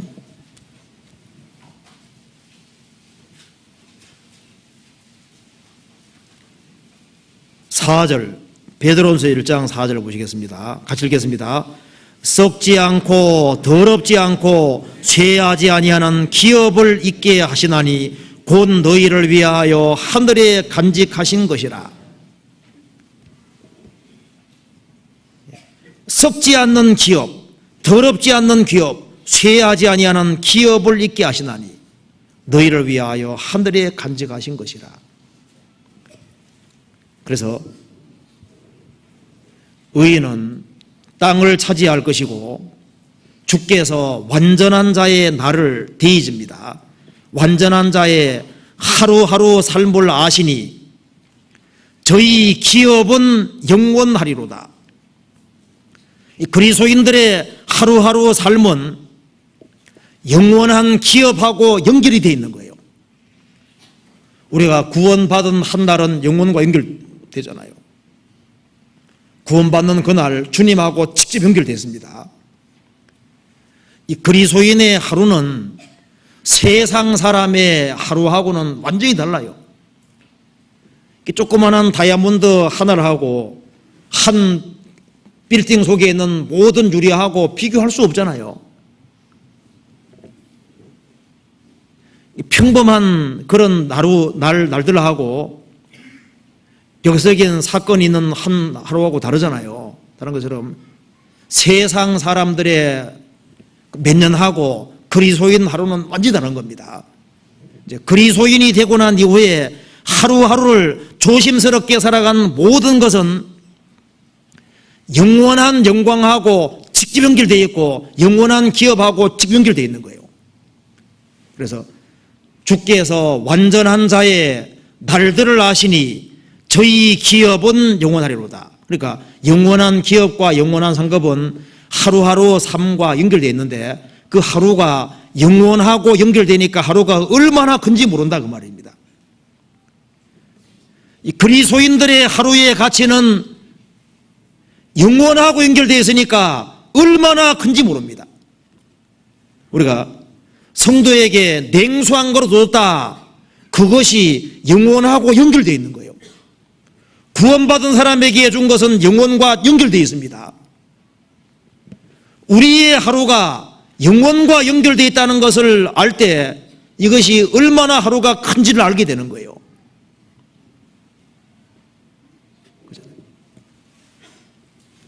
그리고 의인에게 주시는 축복을 또 한 군데 봅시다. 시편 37편 봅시다. 37편 20절 19절입니다. 저희는 환난 때 부끄럽지 아니하며 기근의 날에도 풍족하려니와. 그리고 이 성도에 대해서 이렇게 말했습니다. 38절에 여호와께서 공의를 사랑하시고 그 성도를 버리지 아니하심이로다.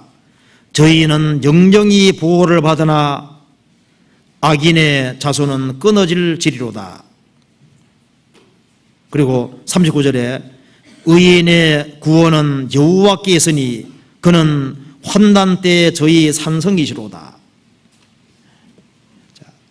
의인이 된 사람은 생을 살아가는 가운데 환난도 있고 어려움도 당하는데 하나님이 도와준다는 약속이 있습니다. 그리고 23절 24절 같이 읽어봅시다. 여호와께서 사람의 걸음을 정하시고 그 길을 기뻐하시나니 저는 넘어지나 아주 엎드러지지 아니함은 여호와께서 손으로 붙드심이로다. 여기 보면은 의인에게 주시는 약속의 말씀이 여기 있습니다. 환난 중에 도와줄 뿐 아니라 의인은 23절에 말한 대로 여호와께서 사람의 걸음을 정하시고, 여기에 사람이 의인입니다. 주의 축복받은 사람 성도입니다. 여호와께서 사람 의인 성도의 걸음을 정하시고, 거듭난 사람은 코스가 정해져 있습니다.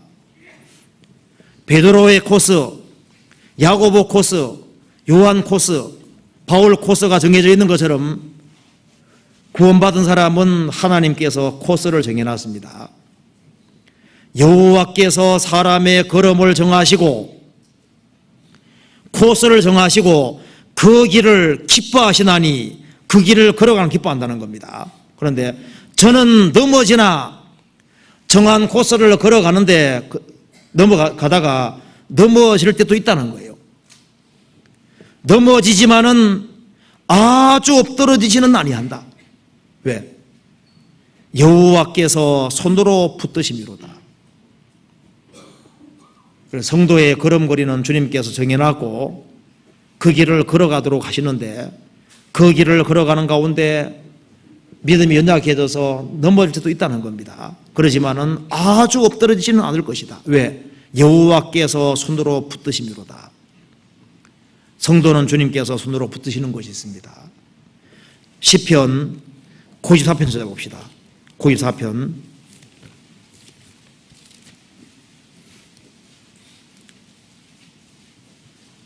18절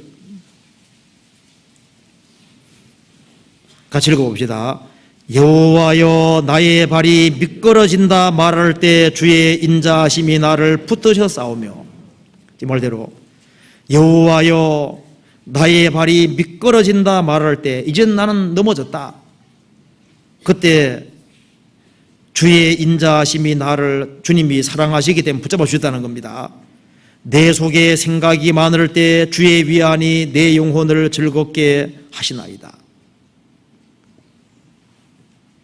그렇죠. 우리 살아가는 가운데 이제는 나는 소망 없다, 이제는 미끄러졌다, 이제는 완전히 코너에 물렸다. 그때 주님께서 함께해 주시고 도와주시고 붙잡아 주시는 것이 있습니다. 그래서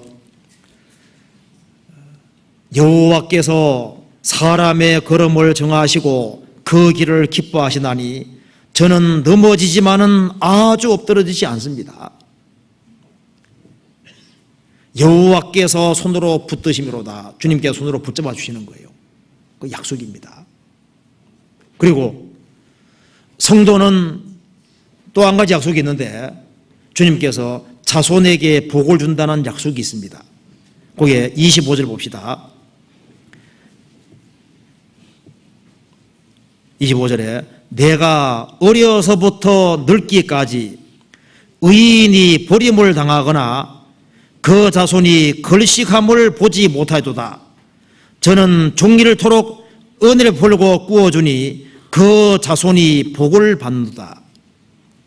또 한 가지 약속이 있는데, 의인인 사람 그리고 진리 가운데 행하는 사람은 하나님께서 그 자손이 복을 받는도다. 자손도 주님께서 도와준다는 약속이 있습니다. 그래서 자녀가 잘 되기를 정말 바라는 사람, 그 사람은 진리 가운데 살아야 될 거예요. 노아는 진리 가운데 행했습니다. 그래서 너와 내 집은 방주로 들어가라. 주 예수를 믿으라. 그리하면 너와 내 집이 구원받으리라. 사도행전 보면은 항상 그 사람과 그 집안 식구들이 같이 복을 받았습니다. 고넬료가 구원받고 집안 식구들이 같이 구원받았잖아요. 진리 가운데 행하는 사람은 하나님께서 자녀를 도와준다는 약속이 있습니다. 잠언 14장 찾아봅시다.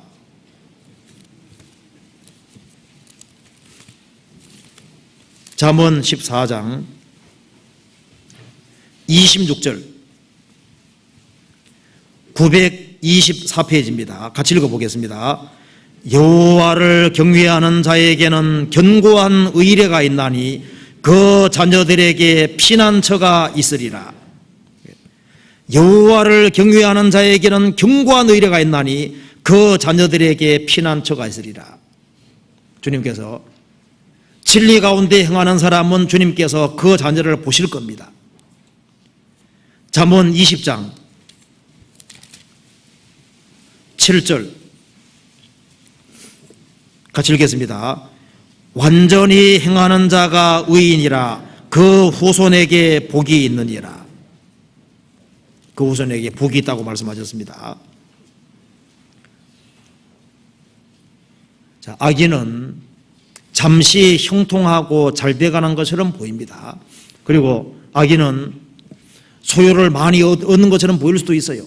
악인은 꾸고 안 갑니다 말씀대로 착취해서라도 많이 버는 것처럼 보입니다. 그런데 10편 30편 읽어보면은 악인은 결국은 망한다는 말이 계속 나옵니다. 그런데 의인은 다릅니다. 의인에게 주어지는 보상 마지막으로 한번 봅시다. 10편 30편 봅시다. 37편 37절 같이 읽어봅시다. 37절 같이 읽어보겠습니다. 완전한 사람을 살피고 정직한 자를 볼지어다 화평한 자의 결국은 평안이로다. 의인의 결국은 뭐라 했습니까? 평안이다. 그래서 악한 자가 더 잘 돼가는 것처럼 보일 수도 있습니다.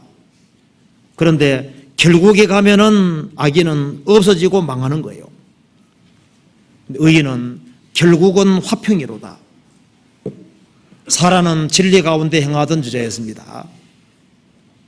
자식이 없어서요.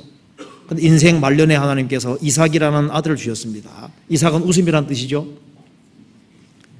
인생 말년을 주님께서 환하게 만들어 주셨습니다. 그래서 이삭 아브라함 가정은 이 말년에 가서 이삭으로 인해서 기쁨이 넘치는 가정으로 바뀌었잖아요. 야곱도 고생을 많이 했습니다. 그런데 마지막은 어떻게 돼요? 마지막은 애굽에서 말년을 주님께서 어떻게 했습니까? 축복으로 갚아주셨잖아요. 나오미, 룻기에 나오는 나오미 많은 갈등과 고통을 겪었지만은 나중에는 그 나오미란 말대로 실화 가운데 인생을 끝냈습니다. 화평한 자를 살펴보라 그랬습니다. 그 결국은 평안이로다. 결국은 영광으로 주님께서 갚아 영광으로. 그리고 이 세상에서 먼저 죽을 수도 있습니다. 그렇지만은 세상 사람은 잊었을지라도 주님 앞에 가면 가장 영광스럽게 되는 거예요. 인생을 우리가 평가할 때 순간순간 벌어지는 거로 평가하면 안 됩니다. 좀 넓게 볼 필요, 넓게. 인생을 넓게 보면은 하나님께서는 의인 편이라는 거 알 수 있습니다. 그래서 이게 10편 30편 말씀 속에 의인이 어떻게 행하는가 하는 것이 나와 있고 의인에게 주어지는 축복이 있습니다. 이것은 아주 보편적인 축복이고 교회사 속에서 또 모든 성도들에게 보편적으로 적용되는 말씀이기 때문에 이 말씀을 붙잡고 살아가면은 참으로 인생을 여호와께 맡기는 사람은 주님께서 이루시고 내 의를 빛같이 내 공의를 정오의 빛같이 하시리로다. 마음의 소원 이루어주기를 원하는 사람은 여호와 앞에 참잠하고 참아 기다릴 수 있습니다. 불평하지 말고 참고 기다리면 주님께서는 그 마음의 소원 아시고 심중 깊은 것을 아시기 때문에 가장 귀한 길로 가장 영광스러운 길로 주님께서 인도해 주실 겁니다. 그래서 30편 시간 날 때마다 좀 자주 읽어보시고 이것은 우리 일생 가운데서 항상 필요한 보편적인 말씀이라는 걸 알 수 있을 겁니다. 같이 기도하시겠습니다. 자비로우신 우리 아버지 하나님 감사합니다. 저희들을 구원해 주신 것을 진심으로 감사합니다. 그리고 소망 가운데 생을 살 수 있도록 도와주시는 것을 감사합니다. 저희들 하나님의 훈계의 말씀을 굳게 붙잡을 수 있도록 도와주옵소서.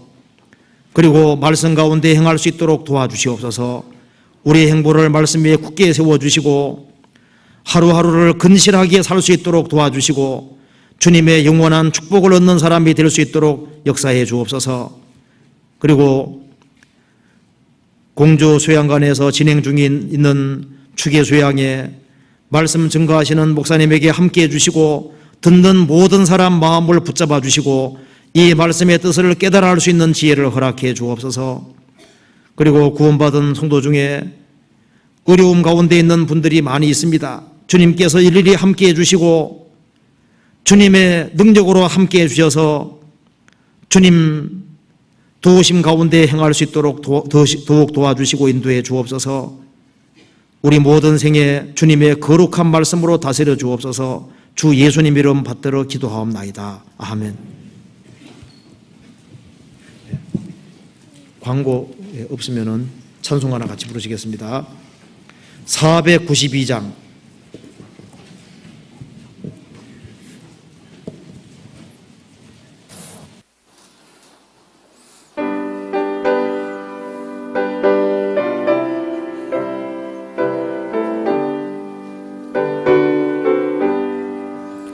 나의 영원하신 기업 생명보다 귀하다.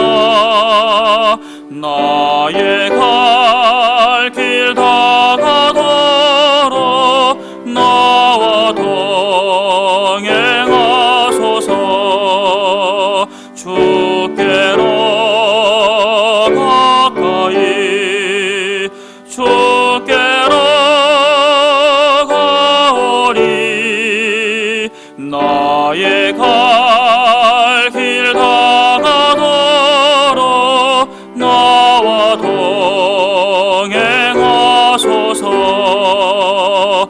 세상 부귀 아니함과 모든 명예 버리고 험한 길을 가는 동안 나와 동행하소서. 주께로 가까이 주께로 가오리. 나의 갈 길 다가도록 나와 동행하소서.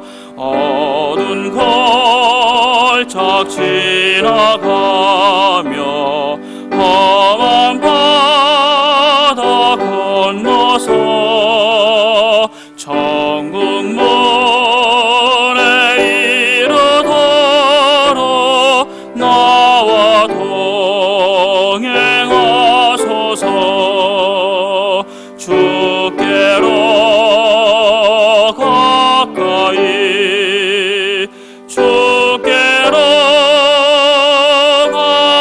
가오리. 나의 갈 길 다가도록 나와 동행하소서.